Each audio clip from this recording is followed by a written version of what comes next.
সকালে বাজারে গেছিলাম বাজার করতে। বাজার থেকে ফেরার পথে আমি একটু পনির এনেছিলাম।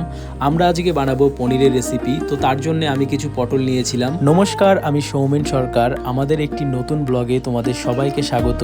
ভিডিওটা একটু বড় হবে, তোমাদেরকে বলবো একটু ধৈর্য সহকারে দেখো, অবশ্যই ভালো লাগবে। বিগত কিছুদিন মাকে সাহায্য করেছি এবং মায়ের রান্না দেখেছি, আর সেখান থেকেই কিন্তু আমি বুঝতে পেরেছি রান্না করাটা কিন্তু অনেকটা ধৈর্যের ব্যাপার, অনেকটা সময় লাগে। যে কোনো কাজ যদি ধৈর্য সহকারে প্রতিনিয়ত করা হয় তাহলে কিন্তু আমরা অবশ্যই সেই কাজের সফলতা অর্জন করতে পারি।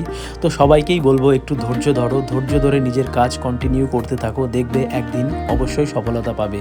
যেমন আমি দেখো ভিডিও বানাই কিন্তু সেরকম একটা ভিউজ আসছে না এখন, কিন্তু আমি জানি যদি প্রতিনিয়ত আমি খাটি, মেহনত করি, তোমাদের আশীর্বাদে হয়তো একদিন অবশ্যই সফলতা অর্জন করতে পারবো।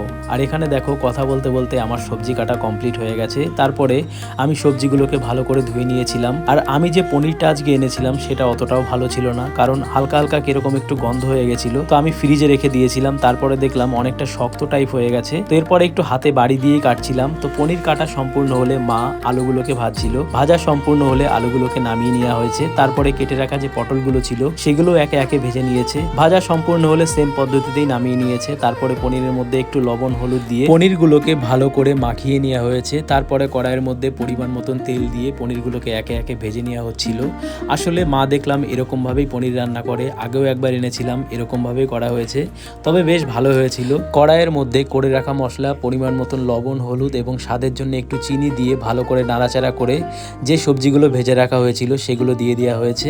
তারপর পরিমাণ মতন জল দিয়ে একটুখানি জলটা ফুটে গেলে পনিরগুলো একে একে দিয়ে দিয়েছে। আর দেখতে কিরকম হয়েছে তোমরা কিন্তু অবশ্যই কমেন্টের মাধ্যমে জানিও। সর্বশেষে হালকা একটু গরম মশলা দিয়ে আমাদের পনির কিন্তু রেডি হয়ে গেছে।